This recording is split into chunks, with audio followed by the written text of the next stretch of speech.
سبحانك لا علم لنا إلا ما علمتنا إنك أنت العليم الحكيم نسألك علما نافعا ورزقا طيبا وعملا متقبلا. Atendeze wa Allah subhanahu wa ta'ala atuwadde omukisa guno okubeera mu abo abatono abakungaanidde mu kino ekifo mu darusa eno eya Qur'an ne Sunna. La shakka sisuubirayo bantu bali kalungi nga ffe tuliko saawa zino okuggyako abo abali mu kukola kyennyini kye tuli mu kukola nga baganda baffe abali eyiganga nera mu darusu efaananako ng'eno. Saba Allah subhanahu wa ta'ala abeere nga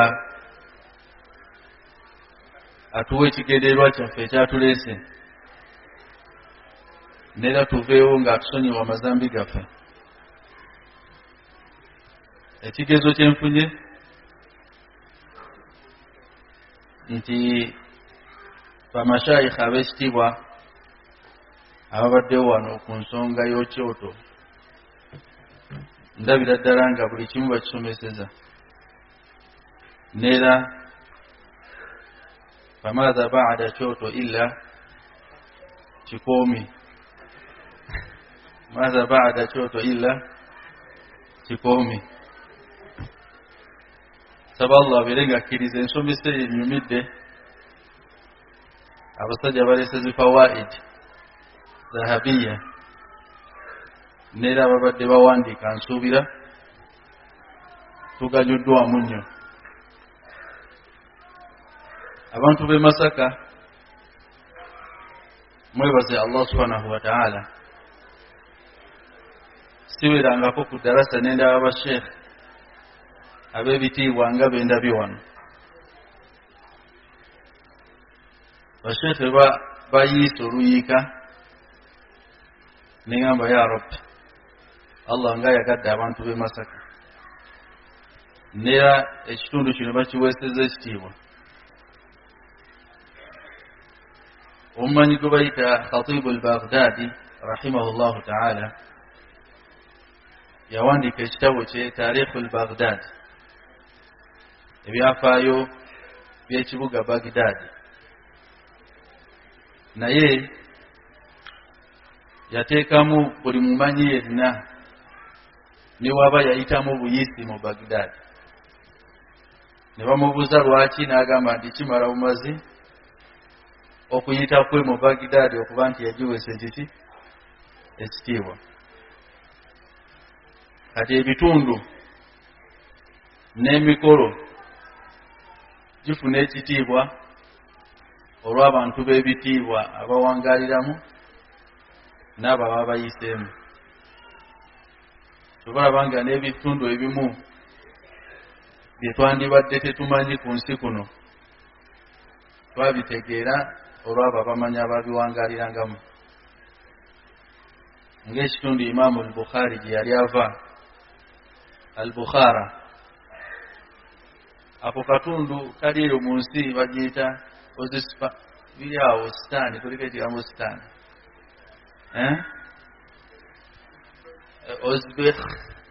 Ozbekistan wekityo.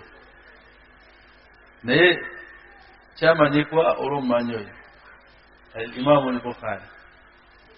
Al-Imaamu an-Nawawi rahimahullahu ta'ala min Nawa, naye yava mu kitundu kye bayitaani Nawa. Kale ekitundu twakitegeera nnyo ku mumanyi oyo kisangibwa Syria.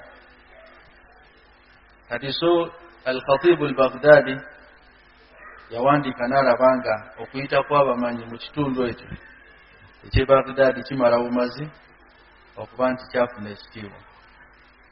Kati so basheekhe ababadde wano babala bumaze okuba nti abantu b'e Masaka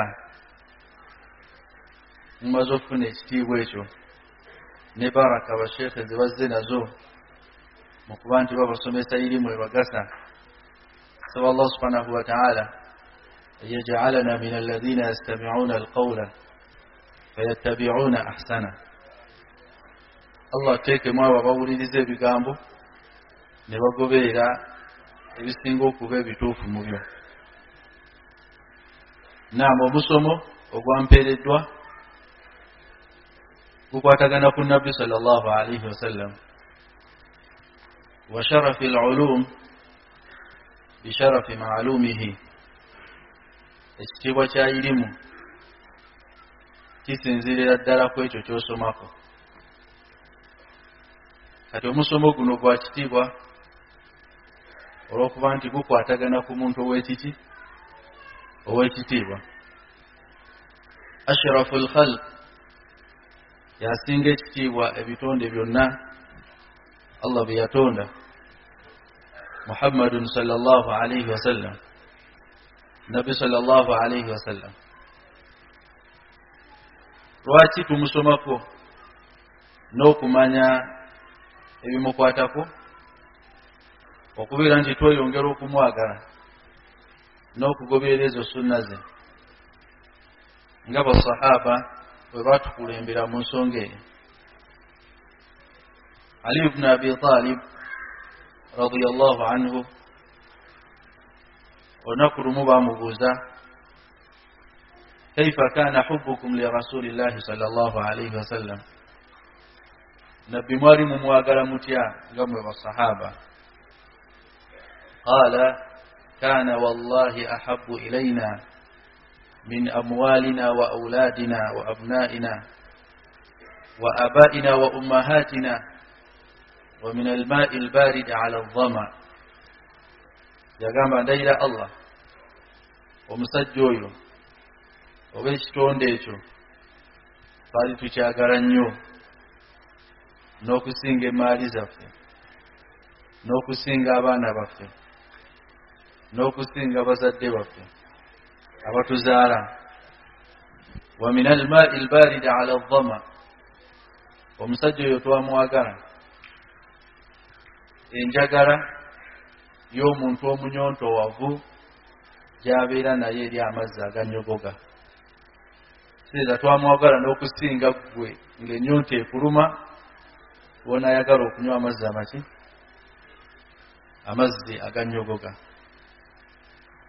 Kaifa la وقد قال النبي صلى الله عليه وسلم لا يؤمن أحدكم حتى أكون أحب إليه من والده وولده والناس أجمعين. Lwaki nedda tebamwagale nga yennyini yabagamba la yu'minu ahadukum ay imanan kamila, tayinza kuba mukkiriza omukummwe obukkiriza obujjuvu, hatta akuna ahabba ilayhi, paka wembeera nga nze Muhammad njagalwa nnyo gy'ali, miwalidihi, okusinga abazadde abamuzaala, wa waladihi, n'abaana be baazaala, wannas ajma'in, n'abantu bonna. Qala Allahu ta'ala, qul in kana aba'ukum wa abna'ukum wa ikhwanukum wa amwalukum ahabbu, qul in kana aba'ukum wa abna'ukum wa ikhwanukum wa ashiratukum wa amwalun iqtaraftumuha wa tijaratun takhshawna kasadaha wa masakinu tardawnaha ahabba ilaykum min Allahi wa rasulihi wa jihadin fi sabilihi fatarabbasu hatta ya'tiya Allahu bi amri. Allah subhanahu wa ta'ala mweyo aya eri mu surati Tauba alaga nti bagambe gwe Muhammad yabanga bakitaabwe abaana baabwe emaali zaabwe ze bakuŋŋaanya nga byagalwa nnyo gye bali okusinga Allah n'omubaka we n'okulwana mu kkubo lya Allah, balindirire paka Allah wanaaleeta ekiragiro kye. Ne kibeera nti Nabbi sallallahu alayhi wa sallam kitukakatako okumwagala, ne kitukakatako okumanya sunna ze n'okuziwa ekitiibwa naye nyiri okumuwa ekitiibwa. Waliwo omusajja ayitibwa Urwatu ibn Mas'ud, ebiseera nga tannaba kusiramuka nga Nabbi sallallahu alayhi wa sallama agenda okuwamba Makka, baamugamba agenda ayogereko naye kubanga Abakuraishi bakakasa nti tebasobola kulwanyisa Muhammad ne bamuwangula, yali azze n'eggye ly'amaanyi. Naye we yatuukayo n'alaba abasahaba engeri gye bagulumizaamu Nabbi sallallahu alayhi wa sallam n'engeri gye bamuwaamu ekitiibwa, yakomawo n'abagamba, wallahi laqad wafadtu ala almuluk, nali mbaddeko mu delegation y'abakabaka, wafadtu ala Qaisara wa Kisra wa Najashi, nali mbaddeko mu delegation ya kabaka gwe bayita Qaisar, kabaka gwe bayita Kisra, kabaka gwe bayita Najashi. Wallahi in ra'aytu malikan qattun yu'azzimuhu ashabuhu ma yu'azzimu ashabu Muhammadin Muhammada. Naye mbalayirira Katonda, sirina kabaka mwabo bakabaka bonna, kubanga obwali bwakabaka bw'amaanyi, obwakabaka bw'e Roma, obwakabaka bw'e Misiri, obwakabaka bw'e Iran gye bayita Persian, bwali bubaka bw'amaanyi. Naye agamba nti sirabangayo kabaka ng'abantu be bamuwa ekitiibwa ng'abasajja ba Muhammad, engeri gye bawaamu Muhammad ekitiibwa. Wallahi in tanakhama binukhamatin illa waqa'at fi kaffi rajulin minhum fadalaka biha wajhahu wa jildah. Okumanga omusajja oli bamuwa ekitiibwa takolondolwa kikolondolwa okuggyako kigwa mu mikono gy'omu ku basajja be, n'akikwata n'akyesiiga, hubban li rasulillahi sallallahu alayhi wasallam, olw'okwagala ennyani Nabbi sallallahu alayhi wasallam. Wa idha amarahum ibtadaru amra, n'agamba nti waabaako kyonna kyabalagidde bapapa bupapi ani agenda, kangeza nga njagala ku mazzi ga wuzu, ogenda okuba abantu 100 bonna bagenze kuleeta mazzi ga wuzu, nga buli omu alwana alabe nga yasosoga waani Nabbi sallallahu alayhi wasallam. Wa idha tawadda kaadu yaqtatiluna ala wudu'ihi, ate we yafunanga wuzu bonna baalwananga balabe nti amazzi agamuvaako gagenda kubo. Wa idha takallam, bwe yatuukanga okwogerako nabo, khafadu aswatahum, bonna baasiriikiranga ne bamuwuliriza byayogera. Nera olaba hadithi ya Bara ibn Azib radiyallahu anhu, bwe yali alaga Nabbi ng'ababuulirira ku ntaana, agamba nti baasiriikirira ka anna ala ru'usihim at-tayr, ng'oyinza olowooza ku mitwe gyabwe kuliko obuki obunyonyi. Bayagalanga nnyo owuliriza biki byagamba. Wama yahudduuna ilayhi an-nadhar ta'ziman lahu, bwe baatuukanga omutunuulira tebamulemezangako maaso olw'okumuwa ekitiibwa. Nera Amru ibn al-Aas radiyallahu anhu yagamba nti nze newombuuza engeri gy'afaananamu sigimanyi. Nera otunuulira hadithi ezisinga obungi ezaamunnyonnyola engeri gy'ali afaananamu, hadithi z'abasahaba bato n'abakyala be, kubanga yo omwana omuto akutunuulira n'akwata ne ku ttama n'akwetegereza, si we kiri? Ate ye mukyalawo akulaba kungulu ne munda. Naye abasajja bakulu tebamutunuuliranga mulemezaako maaso, ijlaalan lahu, olw'ekitiibwa kye baakolanga ki kye baamuwa. Qala Anas ibn Malik radiyallahu anhu, Anas ibn Malik agamba, lamma kana al-yawm alladhi dakhala fihi Rasulullah sallallahu alayhi wa sallam al-Madina adaa minha kullu shay. Olunaku Nabbi sallallahu alayhi wa sallam lweyasenguka n'ayingira Madina, ekitangaala kyayaka ku buli kintu kyonna kyonna. Falamma kana al-yawm alladhi mata fihi adlama minha kullu shay. ate olunaku Allah luyamujjulula Madina yonna yakwata ekizikiza ku buli kintu nga tulaba Madina yonna efunze tekyanyuma omutanda akoze ki afudde. قالت فاطمة لأنس بن مالك مروى النبي فاطمة يقام أنس يا أنس كيف طابت أنفسكم أن تحثوا التراب على رسول الله صلى الله عليه وسلم أماني مقديوا emitima gyammwe gimatidde gityo okukwata ebituyo ne mubiyiwa ku nabbi sallallahu alaihi wasallam. Bali bamwagala Sheikh.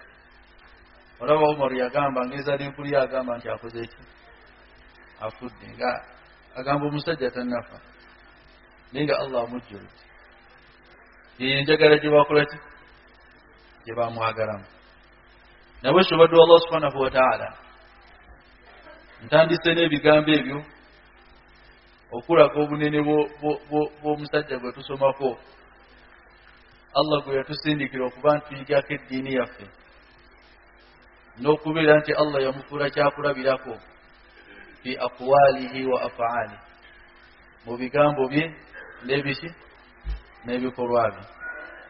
laqad kana lakum fi rasulillahi uswatun hasana liman kana yarju Allah wal yawmal akhir wa dhakara Allah kathira.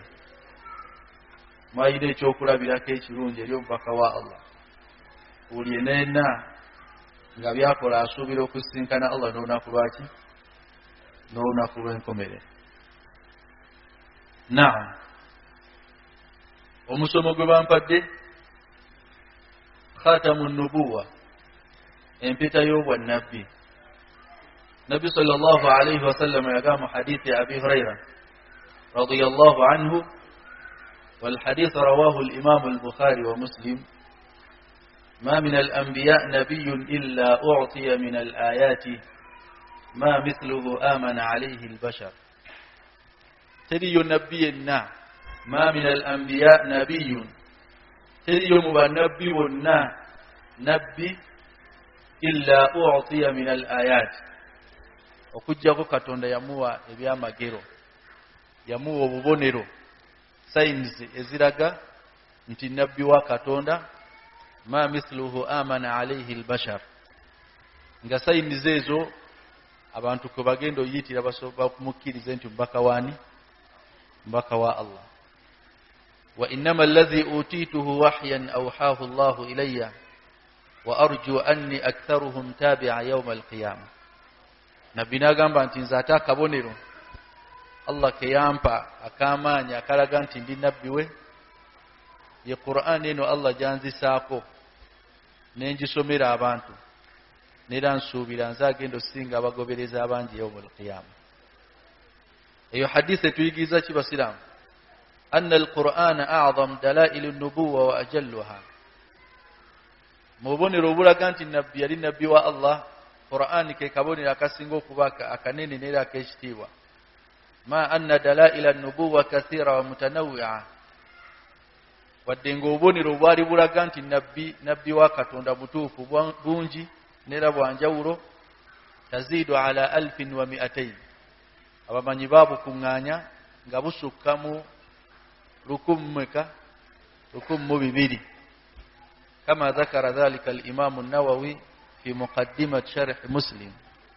Imam an-Nawawi oyarannyonnyola sharh Muslim yalaga nti obubonero obulaga nti nabbi Muhammad nti nabbi wa Allah busukka mu 1200. Wa minha al-khatam khatamun nubuwa omu ku bubonero obwo mwe muli empete yaki empete y'ebwannabbi. Wa hiya ibaratun an qit'atin min al-lahm al-bariza في جسده الشريف على كتفه الأيسر. Empete yali faanana etya kyalinga kitundu kya nnyama ezimbye ng'eri wakati w'omugongo gwe ku sayidi ya kkono. Oba musegedde kati otugamba empete oli abadde alowooza eno gye bambala kuki gye bambala mu ngalo. Nedda, nyama yali mabega ga mugongo wano wakati w'ekibegabega ku sayidi ya kkono ng'ezimbyemu bweti segedde nga yeetoolodde nga tugenda okulaba we yali efaanana. وقد اختلف أهل العلم في مسألة خاتم النبوة abamanyi bayawukana ku nsonga ekwatagana n'empeta eno. هل ولد النبي صلى الله عليه وسلم به أم أنه جعل له بعد ذلك. bayawukana abamanyi nga babuuza nabbi yazaalibwa n'empeta eyo oba yagifuna luvannyuma ng'amaze kukola ki, ng'amaze kuzaalibwa. لكن جمهور أهل العلم على أنه ولد صلى الله عليه وسلم بخاتم النبوة. ekigambo ekiriko abamanyi abasinga obungi balaga nti nabbi yazaalibwa n'empeta eyo. yagenda ova mu lubuto lwa maama we akakanyama akaliko foomu y'empeta ng'akakola ki, ng'akayina. wa annahu alamatan zahiratan baina katfaihi munzu wiladati, era nga kabonero akeeyolefu Allah ke yamuwa okuviira ddala ng'azaaliddwa. wa khatamu nubuwa, empeta y'obwannabbi gye twogerako khasiyatu min khususiyatihi alkathira allati kana ahlu alkitabi ya'rifunahu biha wa yas'aluna anha. Allah yali yakimuwa bimu Allah biyawula nabyo nabbi sallallahu alayhi wasallam nera kabonero ba ahlu alkitabi ke bali basoma mu bitabo byabwe, nera nga bakanoonya, nga banoonya nnyo bamutunuulire wa akakola ki, mugende mu mulabi kasaba n'ebbala weriti ozegende nga olaba Uwais al-Qarni avuga nti agenda kujja omusajja bwati ne bwati naye ayina ebbala. kati Umar ibn al-Khattab yamulaba yasooka mubuuza akakasa ebbala eryo yakola ki, agenda omulanga ye musajja yennyini n'amugamba nti istaghfirli, nsabirako Allah nsonyiwa kuba nabbi yatugamba etukulaba tukusabe dduwa otusabire Allah atusonyiwe.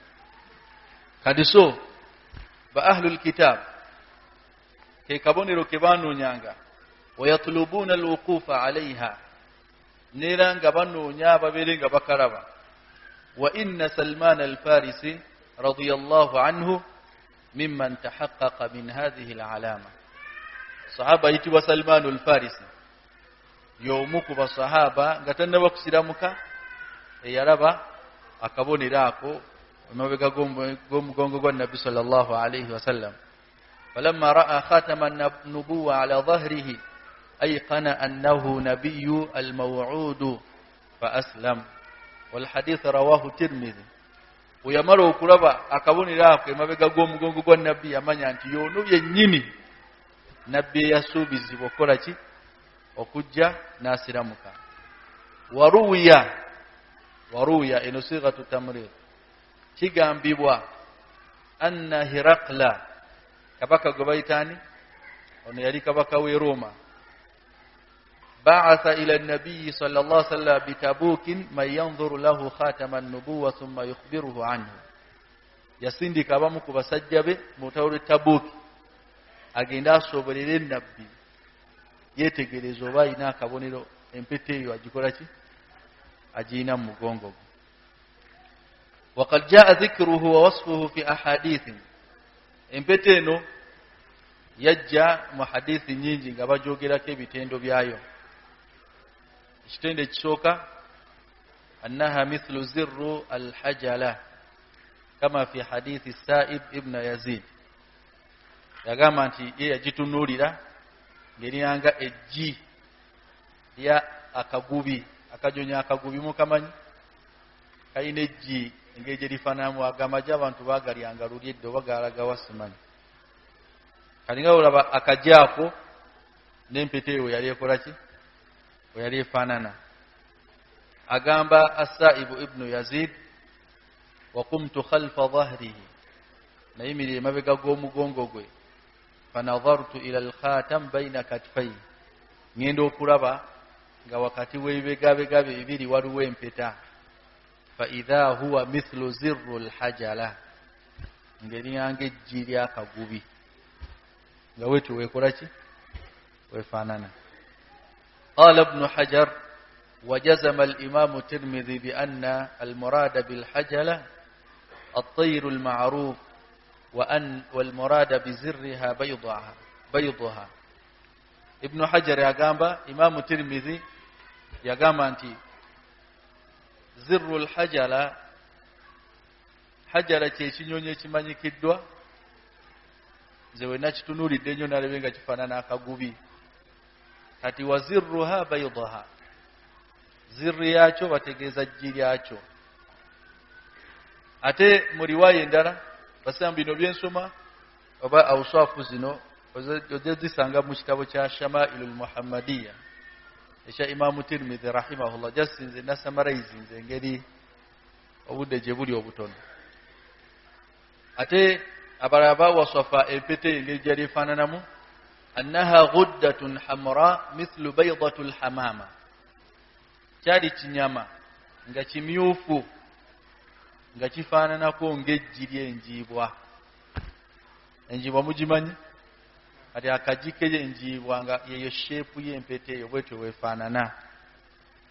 Neera hadithi ya Jabir ibn Samura neera naye eri mu Tirmidhi, qala ra'aytu al-khatam bayna katfay rasulillah hamra mithlu baydati al-hamama, nalaba wakati w'ebigabiga bya Nabbi sallallahu alayhi wasallam ekinyama ekimyuse nga kizimbye nga kifaananako eggi lyaki, eggi ly'enjiibwa.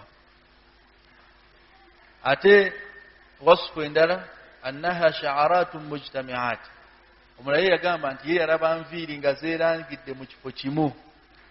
Omanye enviiri okukola akantu akassaako ne zizimba ne ziba nnyingi. Kati yagamba ye kyeyakola ki, kyeyalaba. Nera hadithi ya Abu Zaid Amr ibn al-Akhtab al-Ansari, qala li Rasulullah sallallahu alayhi wasallam, lunaku lumu nabbi yaŋŋamba, ya Aba Zaid, owange gwe taata wa Zaidi, udnu minni famsah dhahri, sembera wano onsimuleko mu muki, mu mugongo. Famasahtu dhahrahu, nentandika mmusimula mu mugongo. Fawaqa'at asabi'i ala al-khatam, engalo zange ne zikoona ku mpeta. Qultu wama al-khatam, ne bamubuuza ki kyotegeeza n'empeta. Qala sha'aratun mujtami'atun, nviiri nga zeesingidde awantu wamu ne zikola akatulumba. Naam.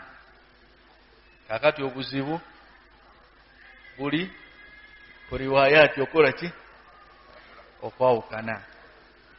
Tuzigatta tutya? Ani ayinza ozigatta?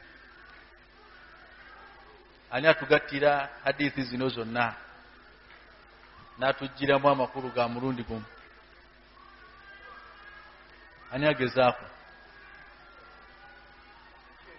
Watahsabuhum ayqadha wa hum ruqud watahsabuhum ayqadha wa hum ruqud. Olala shekhi wateekanga darasa agiteeka eri mu kibangirizi, kubanga buli empewo weyita ku tenti bweti. Naye kati wano ebbugumu n'ekyoya kya kapeti olabira ddala nga abasiraamu. Naye nkwewaza yaako oyinza okukola ebyafaayo n'onyenya ekiwempe. Al-aynaan al-aynaan wi'aa'u sah, al-aynaani amaaso wikaa'u as-sah, gegabikkewa egabikke mabega. Faidha namat al-aynaan ustutliqa, singa amaaso geebaka buleeki zikola ki, zita. Kakati ate abantu Allah yabakola nga bajjukira bibi byokka. Ogamba oli eyabwatukira mu ddarasa olwo ofudde tunoonyege gye tukutegeeramu, tomanyi muzeeyi Kamadi oli ebiseera ebyo yabwatuka ekiro. Kati so taasa ekitiibwa ky'olaba mutandise okweyo kafuluma ogende, kubanga ate abali ebweru bawulira nnyo okusinga abali munda. Naye teweebakira wano, ojja kuwandiika taarikhi. Naam Sheikh, muwe omuzindaalo agezeeko. Kaifa najmaa baina hadhihi al-ahadith.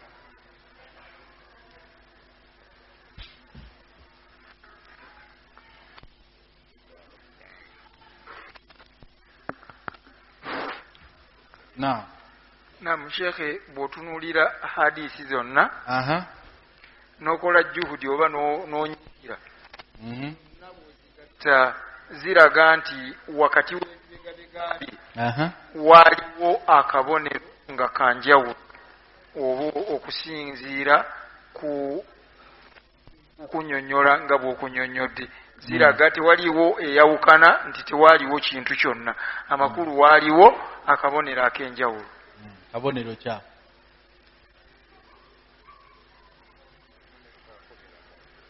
nga tukalaze nti waliwo empeta ng'efaanana eti nga yeekulunguluddemu nga eggi eryenjiibwa barakallahu fikum. Masha Allah. Jazakallahu khairan. Jazakallahu khairan. Naam. Wali wamirawo enviiri. Naam. Jazakallahu khairan. Amanyawo gwanisebo ejo sinzidde nyanze Ali Kivumbi ne bano basinga kozesa lya imaamu nze imaamu ku masjidi salafu wabo mu Nyendo. Masha Allah. Naam, barakallahu fikum. Jazakallahu khairan. قال الحافظ ابن حجر في الفتح ابن حجر مفتح الباري قام يمكن الجمع تشبرقة حديث زنو بأن الخاتم كان شيئا بارزا أحمر empeta kyali kintu ekizimbye ku mugongo gwe naye nga kimyuse nga kimyukiridde osegedde indahu sha'arat naye nga kyetooloddwa enki enviiri wakana qadruhu qariban min baydati alhamam nga obunene bw'ennyama eyo ezimbye nga esemberedde okufaananako obunene bw'eggi lyaki eggi ly'enjiibwa waman ra'ahu min jihatin shabbahahu bizirri alhajala ate omulala weyalengereranga muki weyalengereranga mu position endala akantu ako kamufaananiranga olaba eggi lyakaki lyakagubi. Sayyid Sheikh almuhimu nti yali wano wakati w'ebiki webegabega ku saidi eya kkono nga waliwo ennyama ezimbyemu nga waliwo omuntu waliwo abantu ng'alina akantu akazimbye ku mukono wano okire kati twala ekyo ekifaananyi nga kazimbye wano ku mugongo nga kamyufu kaliko enviiri ezikoze eki ezeetoolodde ate akabonero yali akalaga nti nabbi wa Allah yali Allah yakateeka mu bitabo ebyasooka nti bajja mutegeererako nti nabbi wani nabbi wa Allah bitegeerekese basiraamu. Naam, kati kamalirize n'ekyokubiri kyebangambye okusomesa ekyokubiri maarifatu sifati sha'ari nabiyyi sallallahu alayhi wa sallam enviiri za nabbi sallallahu alayhi wa sallama zaali zifaanana zitya. Ekisookera ddala nga tetunnabona kumanya nviiri ze manya nti yali musajja muwarabu olowooza nti zifaanana ng'ezizo. Sayyid Sheikh nera woloota nabbi ng'alina akaweke omanya oloose imaamu sura oyo si nabbi nabbi tabeerako nakaweke Sheikh eri musajja muwarabu ng'alina ekiviiri nga kisinga n'ekyabawala baffe kubanga bawala baffe naye ezaabwe zakulwanagana nazo kati yalina ekiviiri. Naam, enviiri za nabbi sallallahu alayhi wasallama engeri gye zaali zifaananamu neera riwaayaati zajja ez'enjawulo eziraga enviiri za nabbi. Riwaaya esooka annahu kaana ila shahmati udhunayhi mu hadithi ya Anas ibn Malik. Hadithi ya Anas yali annyonnyola nabbi aga nti yalina enviiri kana sha'ru rasulillah ila ansaafi udhunayhi nga zikkirira ne zibanga eziri wakati w'amatu ge. Shahmatul udhun, olaba kino ekyenkutte kino kye bayita shahmatul udhun, namulagayi mu Luganda, ku kutuuko kye bayita namulagayi. Kati yalina enviiri nga we zijja zituuka kuno kuki ku namulagayi oba mukitegedde. Naam, wa fi riwayatin kana yadribu sha'ruhu mankibayhi, ate mu riwaaya endala enviri ze zajjanga ne zigwa ku bibegabega. Said Sheikh naam. Ate mu riwaya endala annahu kana baina udhunayhi wa atiqayhi, enviri ze zajjanga ne zibeera wakati w'okutu n'ebibegabega, kiregeeza ne zibeera wano wakati bakiyita wafra mu Luwarabu wafra. Olaba abakazi naddala abakazi abalina enviiri ennyingi, waliwo wasala enviiri ze ne zijja nga zizanyira wano wokka wano nga mu nsingo bwezi. Temukirabangako? Nera ze enviiri z'abakyala ba Nabbi yamala okufa bonna bonna ne bazisala ne zifuuka wafra, ne ziba nga nviiri zizanyira wano nga tezikyagweno mu mugongo. Kati riwayati za njawulo leero jagenda osomemu ekyo ekitabo nga ziraga enviiri za Nabbi sallallahu alayhi wa sallam. قال الإمام النووي رحمه الله تعالى إمام النووي يقام لا اختلاف بين هذه الأحاديث تولي كبغانا وقت وحديث زنوزنا وإنما كان شعره يختلف باختلاف الأوقات enviri za Nabbi zaayawukananga okusinziira ku biseera ebyenjawulo. فإذا طال بلغ منكبيه wezaawanvuwanga ennyo zaatuukanga ku biki ku bibegabega bye. فإذا طال بلغ منكبيه وإذا قصر كان إلى أنصاف أذنيه أو شحمة أذنيه. ate we yazikendezanga zakomanga wano kumaki ku matuuge. Weyegalanga ozita ne zikula zakoonanga ku bibegabega. Weyegalanga ozikendeza zakomanga wa zakomanga ku matuuge. Wa hadha min aadati nnas, ekyo abantu bonna bonna ezo ada yaabwe. Olowooza nti ekyo Nabbi yakikolanga ta'abbudan ng'akinoonyaamu mpeera mu maaso ga Allah. Said Sheikh ng'oli wanakuza enviiri ennyingi, Nabbi yalina enviiri nnyingi naye n'azikuza naaba nga zikomeni. Nabbi teyakolanga ekyo okujjako yakikola adatan. Fa inna sha'r yatulu wa yaqsuru ma'a mururu zaman, enviiri ziwanvuwa ne zitoniwa okusinziira ku biseera. وقد كان النبي صلى الله عليه وسلم يترك شعره أحيانا حتى يطول. سيريم يركanga enviiri ze ne ziwanvuwa وربما قصر منه, ebiseera ebimu n'azikola ki n'azikendeza. Oba mushahidi basiraamu, kati okumanya enviiri ze oba okumanya empeta y'obwannabbi oba okumanya biki bye yagalanga okulya, tetugendereramu kusinza nabyani Allah. Mukitegedde basiraamu? Kubanga mulimu sunnatun aadiya oba sunnatun aada wa sunnatun ibada. Mulimu nabbi bye yakolanga nga abisinza nabyo Allah, mulimu ne nabbi bye yakolanga nga mbeera ze ng'omuntu. Okyedde Sheikh, kati okumanya nti Nabbi sallallahu alaihi wasallam yawoomerwanga nnyo kino, togamba nti okukirya sunna. Mukitegedde? Nabbi yakuzanga enviiri ze, togamba nti ozikuza ki sunna. Nabbi sallallahu alaihi wasallam weyebakanga yafuluutanga, togamba nti okufuluuta ki, kubanga Aisha agamba wakana idha naama nafaka, weyebakanga yafuluutanga. Ate osanga oli ng'afuluuta sunna, nedda sewo yesu sunna. Mubitegedde basiraamu wangi? Naam. Kati so basiraamu sigenda kugendayo nnyo eyo, kubanga wayinza okuleeta fitina, naye kyemuba mumanya kiri kimu, sunna za Nabbi sallallahu alaihi wasallam zitookerwamu oba ebikolwa bya Nabbi bye yakola, ebikolwa byani bya Nabbi sallallahu alaihi wasallam bye yakola biteekululwamu emiteeko 9. Osegedde biina gye bigwa, neera kasitogaano byawulamu mu njawulamu abamanyi gye babyawulamu oba omaze okutabula eddiini eri abasiraamu. Osegedde Sheikh?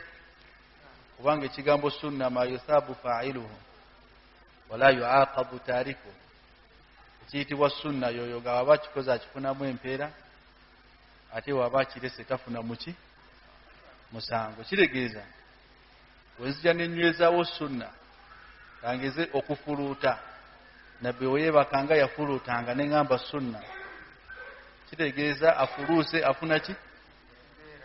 Buli lufuluuta 10, buli lufuluuta afuna empeera 10. Kyoba ontegeezezza mu mutwe gwange, okitegedde? Naate woŋŋamba nti eyo sunnatun aada oba sunnatun tabi'a oba sunnatun jibilla, oba omaze okunnyamba n'onjawulira ekikolwa ekyo. Mukyedi basiraamu, kakati waliwo nabbi sallallahu alaihi wasallam ebintu bye yakola olw'empangaala y'abantu bakola ki? Bawangaaliramu.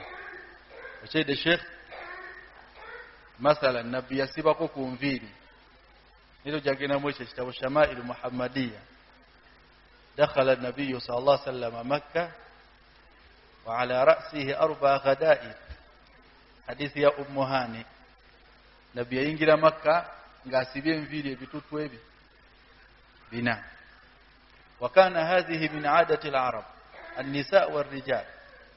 يالين كولا يابا ورب abasajja n'abaki kubanga bonna bafanaganya enviiri. Omusajja ffe twasoma n'abaana abawarabu nga waba tunudde eri oyinza ga mukazi amala kutunuulira n'olaba nti musajja, bw'ate enviiri ze bw'ati nga tayambadde kitambaala ng'atunudde eri oyinza ga mukazi. Kati bafanaganya enviiri, kitegeeza zibasumbuwa kyekimu. Kati mu aada yaabwe oba mu mpangala yaabwe bwe bagendanga mu lugendo, jjukira olugendo olulimu okutawaana. Kati nfo ky'okumenyeka n'enviiri zino ezisibangamu ne zibeerawo, omusajja n'omuki n'omukyala. Kati basiraamu, alaysa hadha tashabbuhu binnisa, ekyo tekirimu okwefaananyiriza abakyala? Ani ampa ansa? Ani ampa ansa? Abaffe tekirimu okwefaananyiriza abakyala? Aha, omuzindalo gulina sheikh, tuwe ansa. Naam, wakasanke amannya go n'egyosinzidde. Nze ndaba si kwefaananyiriza bakyala. Lwaki? Lwansonga kyali tekyeyawalidde ku bakyala. Ahsanti. Ani amumpeerayo ekinusu? Ani amumpeerayo ekinusu? Naam, mumpeereyo ekyennyanja sheikh. Tomuwa kingi, muwe ekyennyanja. Basiraamu, ekyo tetugamba nti nabbi yeefaananyiriza abaki? Kubanga kye bayita okwefaananyiriza abakyala kwekola ekikola nga kyeyawulidde baki? Bakyala. Kati okibanga kyakolebwanga abakyala n'abambi, ekyo tekiyitibwa kola ki? Kati naam, kati sunna eyo oba ekikolwa ekyo tukireete Uganda. Tukireete Uganda. Assalamu alaikum. Muzimu ku sunna ezasengukwa, as-sunanul mahjura. Ezimu ku sunna ezasengukwa okusiba enviiri. Mukikkiriza? Munzirebu. Mina sunanil mahjura okusiba enviiri. Mukikkiriza wadde mukikkiriza? Basira, lwaki temukikkiriza? Nabbi teyazisiba? Naye, muwe omuzindaalo naye, muwe omuzindaalo naye. Lakin, muwe. Lakin, lakin madha ya sheikh?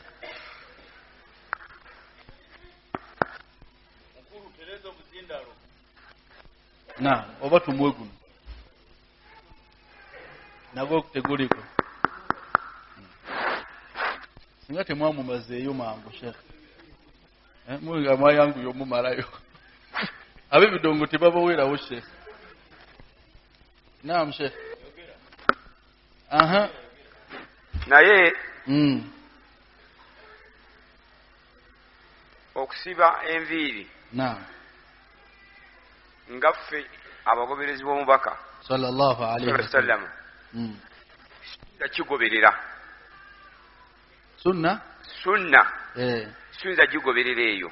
Toyinza gigoberera. Lwaki? Lwansonga ye ng'omubaka mu biseera ebyo enviiri ezo, naye nga tekyali kigendererwa kye kubeera nti kyalubeerera. ekitulemeso zisiba ekitulemeso zisiba naye singa kyali kyalubeera wandisibye singa kyali kyalubeerera nga kyali badde sunna naffe abagoberezi bwe tubeera nga tuzisiba. Naam. Salaamu alaikum. Alaikum salaam wa rahmatullah. Wanji naye bakuwogezeeko sheekh omusomo guno badde saaguyingira nnyo munda kubanga abantu b'e Masaka abantu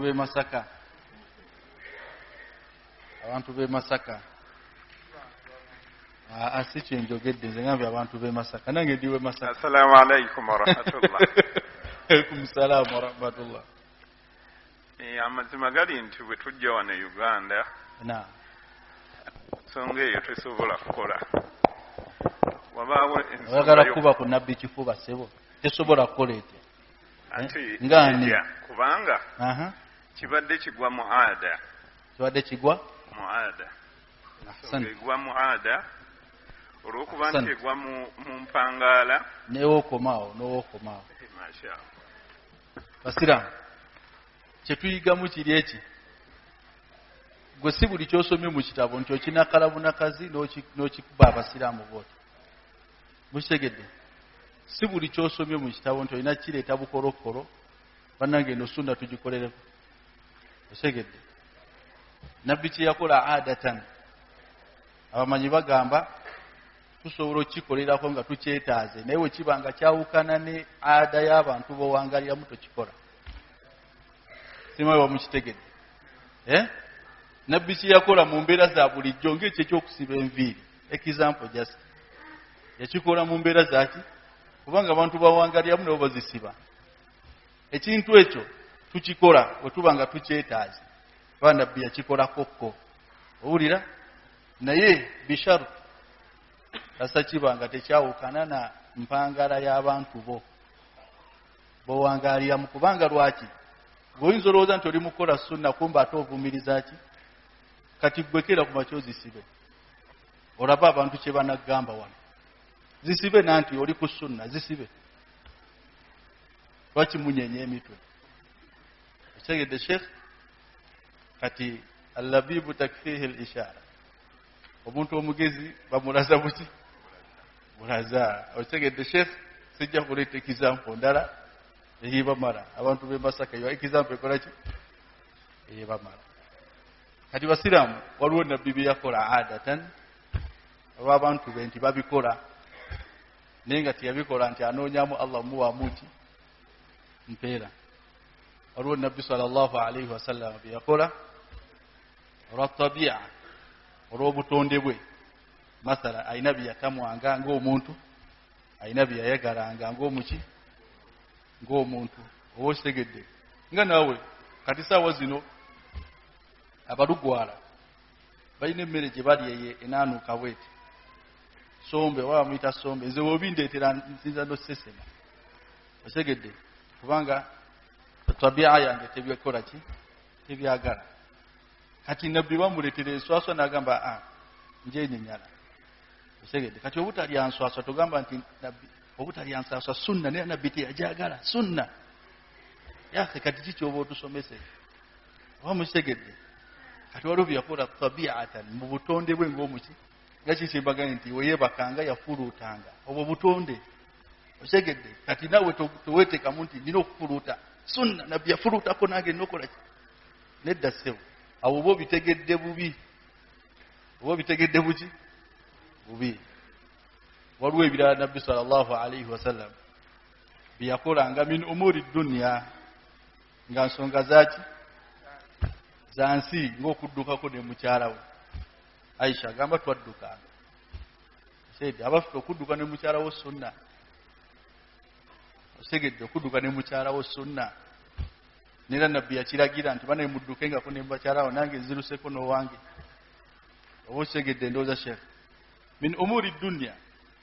Osegedde waliwo ebirala nabbi sallallahu alaihi wasallam yakola min khususiyati nga bibye yekka nga gwe tokkirizibwa bikola ng'okuwasa abakyala abasuuka mu bameka mu bana ng'okusiiba nga takola ki nga tasiibulukuka ebyo bibye tugeza noga nabbi akikolako nange nino kikola ogenda kutegeera byo obusiraamu waliwo ne byakola nga bikolwa byakusinzaani neera n'atulagira n'otulagira mulekeeko ebirevu mukogeza amasulubu engoye muzize waggulu otegedde endowooza kati ebyo tumanya eyo ibaada neera wenkikola nfunamu ki bwe mwawukanako nfuna omuki omusango kati mukubifunzafunza basiraamu waliwo ekitabo kyenjagala musome afaalu nabiyi sallallahu alayhi wasallam wa dalalatiha ala sharia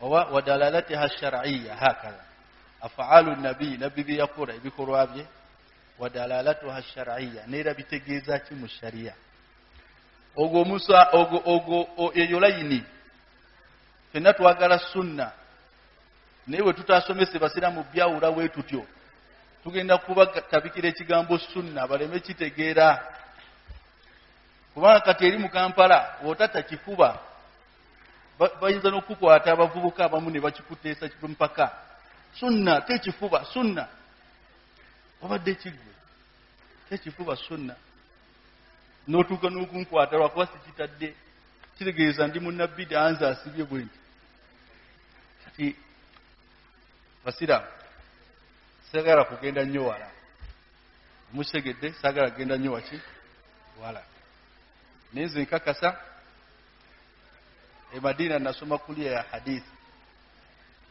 moto yaffe egamba azabbu an sunnati rasulillah okulwanirira sunna zani z'omubaka mukulwanirira sunna zani nabyo zisomesa mu butuufu abantu baleme zitegeera bubi nze wondaba nga ngambye eno sunna eno si sunna tontegeera bubi tolowooza nti ndi mukulwanyisa busiraamu otegedde kubanga namala emyaka 5 nga nsoma hadithi osegedde sheekh naye kati ogasanga oli nga apapala nga talina na 40 nawawe naye nga awoggana sheekh oyo alwanyisa sunna naye twamukyaya lillah sokosawe ibn Uthaymin okyabe Albani okyabe ibn Taymiya nga tonnakyawanza musegedde basiraamu ekyokubya obusiraamu tubuzze ku ntegeera y'abamanyi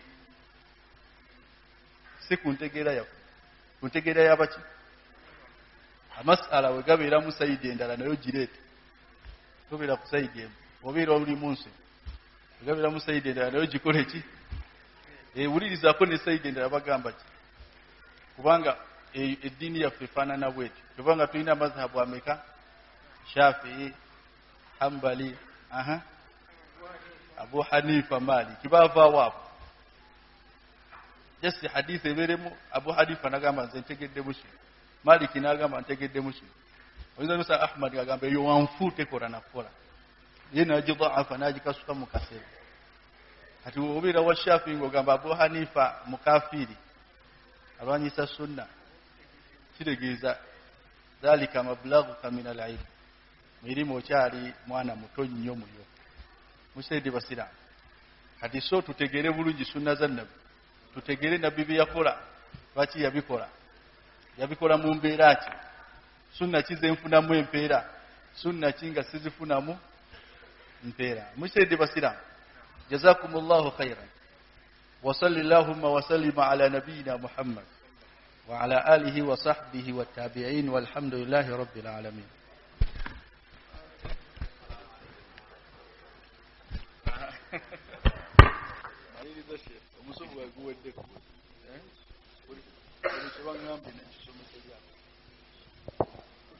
Ebibuuzo.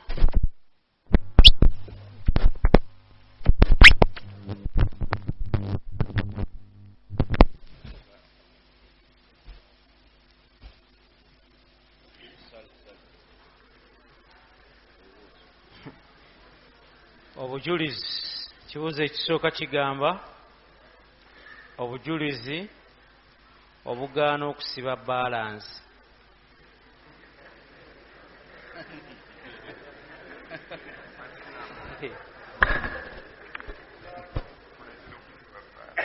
Kibuuzo mukiwulidde. Obujulizi obugaana okusiba balansi. Man tashabbaha biqaumin fahuwa minhum. Obwe bujulizi omuntu yeefaananyiriza abantu abawaamubo segedde laisa minna man tashabbaha bighairina si waamufu yeefaananyiriza abatalifu kati okusiba balansi wano kikolwa ky'abantu bayaaye bantu basiyazi bantu boononefu bantu abatali abasiraamu kati omuntu asiba balansi aba talina muru'a kyeki ensa min khawarimi lmuru'a osobola ogisiba noyita kusezaalawo n'omubongako mwana wallahi yaragirawo omuwala we enkeera twafuna omuko omusiru mugyeyo omwana wange otegedde omuko gwe twafuna mwononefu kati ekikolwa ky'okusiba balansi bantu boononefu be bayambala we batyo naam Sheikh, kikkirizibwa okukendeeza ebirevu n'engoye zaffe?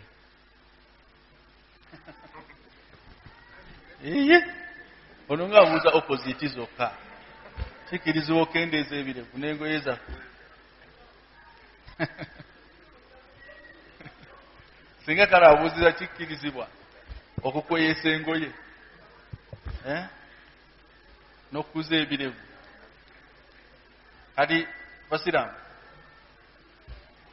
ebirevu tetubikendeeza kubanga otunira hadithi nabbi nga atulagaga nti waffiru alliha alwafura kyekintu nga kingi akene arukhu alliha arukhu kitegeeza mu bite biwanvuwe irkha kitegeeza okuleka ekintu nekiwanvu otegedde waffiru arukhu hadithi gyendala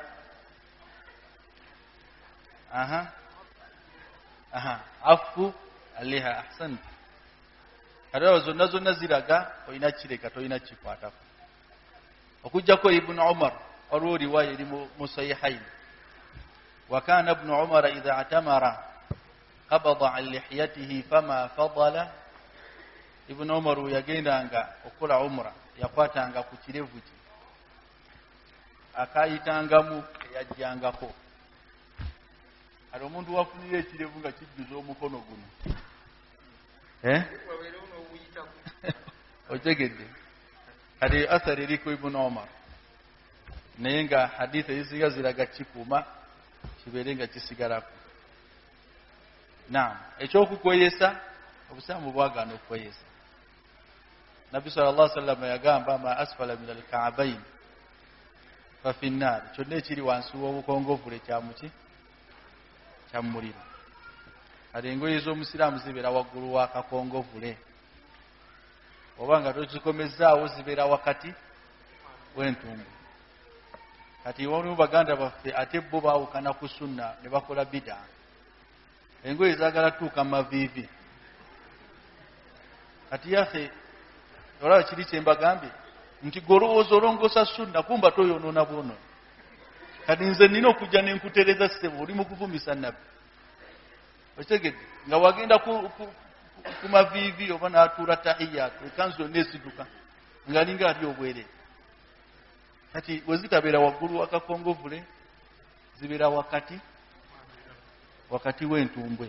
Kalas kasojongere ne waggulu khalafta sunna oba oyawukaje kuki neera tulina okulwanyisa ozizzeeyo gye zirina okubeera.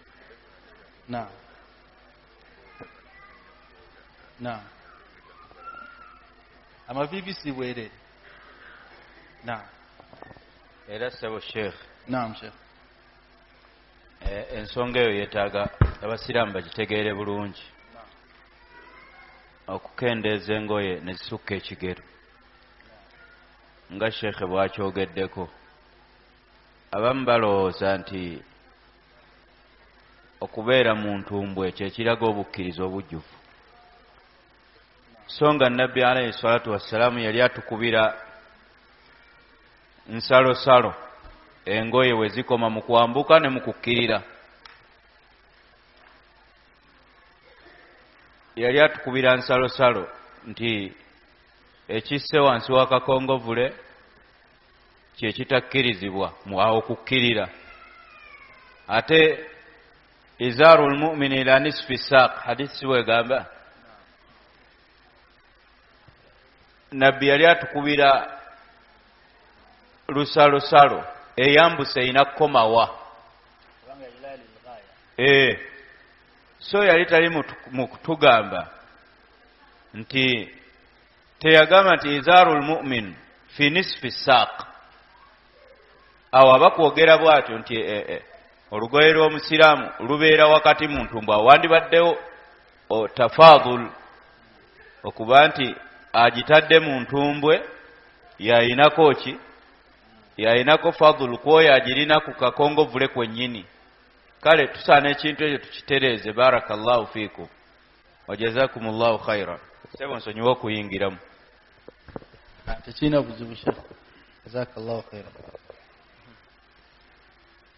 wamma sheikh okulya akatogo sunna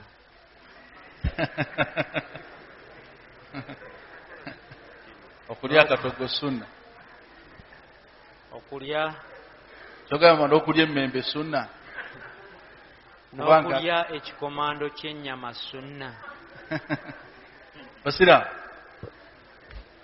nze mbazizaayo ku usulu oba otegedde byenkusomeseza kati osobola okumanya buli kimu ekikola ki bwekigwa temuddamu kumbuuza kubanga ebyo ebibuuzo weebityo oluusi mbyanukula ne bagana nwanyisa sunna kati nze nkusomeseza engeri gy'olina obbiteekamu n'omanya kino kigwa wano kino kigwa wano kino kigwa wano kati gwe noonya akatogo gye kakola ki onoonye n'emmembe kana yujibuhu suful nabwe yagalanga nnyo emmere esigadde wansi onoonye nayo egwawa osegedde sheikh na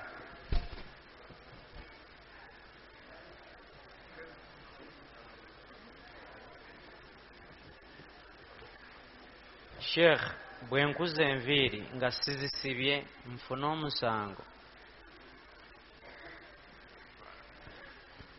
basira ebibuuzo ndi mu byewala ebyo musegedde nannyonnyodde kikyemwagala byesomeseza tebitegerekese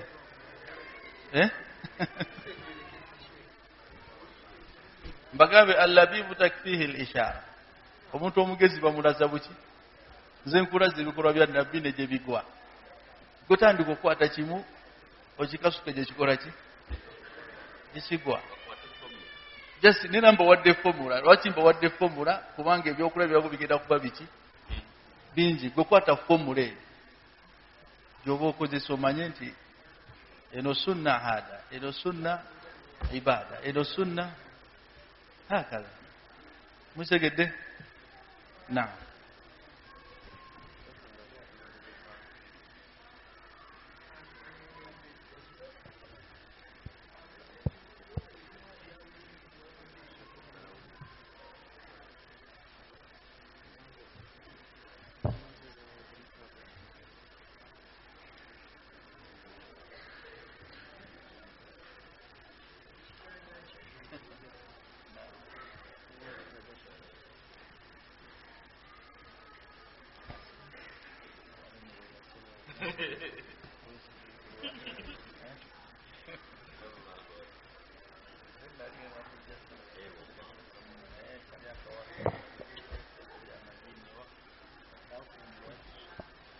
sheikh kiramulwa kitya okuyisa omuswaki mu mannyo oluvannyuma lw'okukima esswala naam eyo sunna laula an ashuqa ala ummati la amartuhum bisiwaki inda kulli sala singa sisaatya kalubiriza abantu ba kibiina kyange nandibalagidde okusenya buli bagenda okusaala ate eyo sunna yusabu fa'iluhu awa fa'iluha wala yuaqabu tarikuha omuntu akikoze afunamu empeera osegedde akirese tafuna musango sayyid sheikh naam hadithi ziri bbiri la amartuhum bisiwaki inda kulli wudu eyokubiri amartuhum bisiwaki inda kulli sala nandi balagidde okusenya bagenda okufuna wuzu nandi balagidde okusenya bagenda okusaala musegedde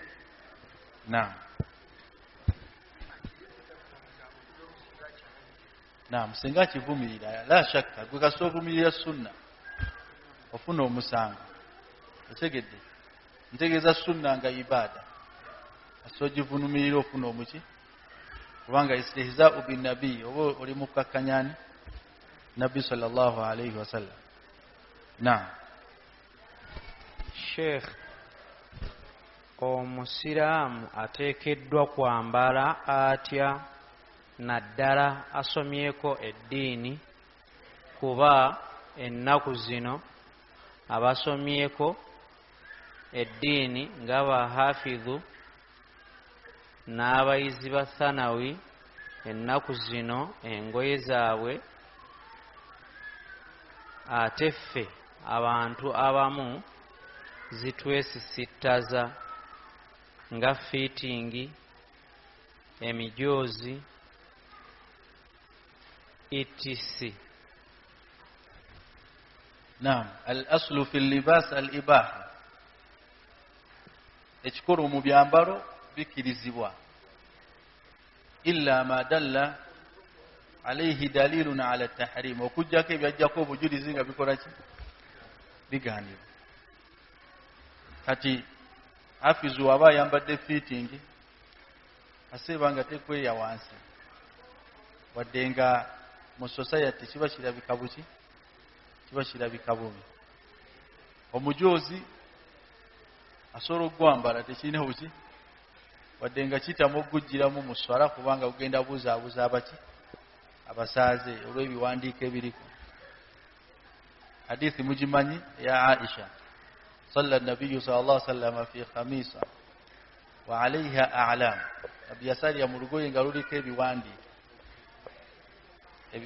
ebintu byebasazizamu fanadhara ila a'lamiha nadharatan natunula ku bisazeemu ne bimubuzaabuza mu ssala yamala esswala yagamba idhhabu bi khamisati hadhihi ila abi jahm mugende n'olugoye mulwe abi jahm wa'tuni bi ambijaniyati abi jahm mundetere essuuka empanvu etaliiko bigambo oba biwandiike fa innaha alhatni anifan an salati embuzaabuziza muki mu swala yange kati asoloddwa mbala ayinza okuba nga ali mu kudduka ayinza okuba nga ali mu kusamba kapiira kubanga naye muntu nga mmwe esegedde ayinza okuba nga alima kikirizibwa oddwamba naye wajja muno muziki ayinza agenda asomesa abasiraamu abeere fi ahsani lhaya mu kifaananyi ekisinga obulungi kubanga wano aba alipresentinze nabbi sallallahu alayhi wasallam ali ku mimbali ya nabbi ati ayambale bulungi mu kifaananyi abantu kyebamusuubiramu okubeeramu ekyokubiri basiraamu amateeka g'obusiraamu tegaliiko ono sheekh ono siki ono si sheekh fenna fenna gatukwata kyenkanyi ozibanga engoye z'omukkiriza tezirina kusukka bukongovule wati walina okubeera oba sheekh oba si sheekh oba hafizu oba si hafizu oba muyizi wa thanayi oba si muyizi waki si muyizi wa thanayi mustegedde naam masha Allah barakallahu fika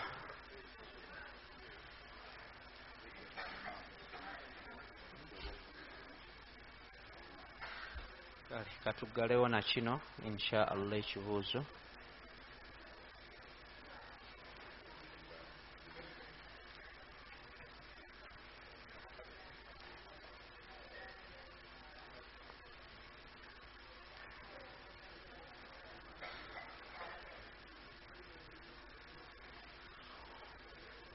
okusoma al-Fatiha mu swala y'olwatu nga imaamu asoma kiramulwa kitya eri ba ma'mum naam ekyo byebimu ku bibuuzo ebiddingane n'abasiraamu bye babuuza ensonga ya al-Fatiha eri ma'mum mulimu khilaafu wakati w'abamanyi naye qawlu al-jumhur ekigambo ky'abamanyi abasinga obungi bagamba nti kiri wajibu kyateekwa imaamu okusoma ne ma'mum okola ki okusoma olw'obujulizi Nabi sallallahu alayhi wa sallam aga la salata liman lam yaqra bi fatihatil kitab tayina salata sumi suratul fatiha ni hadithi la'allakum taqra'una khalfa imamikum muraika musomere mabega ga imamu wa qalu la taf'al qalu na'am qala la taf'alu illa bi ummil kitab namga ye tujisoma tusoma nabaga temukiddamu okujjako musome suratul fatiha kati abamanyi ne bagamba nti omuntu ali mabega ga imamu alina ogisoma kubanga yateekwa ne babuuza agisomerewa waba agisomera ne bagamba agisomere inda saktatil imamu wasirikiramu asoma alhamdulillahi rabbil alamin nawe nosoma alhamdulillahi rabbil alamin oba imamu wamarayo wala dhalina amina waba anonye sura endala nawe ngosoma al-fatiha naam ebisingako okwo ebiri ku midiyo okwo mu bugazi bwabyo nga tubisobesa kati so osobola binonyako jabisangako inshallah naam sheikh abantu ndaba bakoye ate okusomesa omukoowo obeeranga awandika ku maki ku mazzi nsaba Allah subhanahu wa ta'ala aberenga atusonyiwa bye tukozeemu ensobi akkirize bye tuteebye nga bituufu atongere okumanya n'okutegeera nsaba Allah atuwe obulungi obuli mu kiro kino atutaasa obubi obukirimu jazakumullahu khairan amanya bampita Kayira Hamza mpangalira Nsanji ndi mukozi wa da'wa ate nga ndi musomesa naam salamu alaykum wa rahmatullahi wa barakatuh wa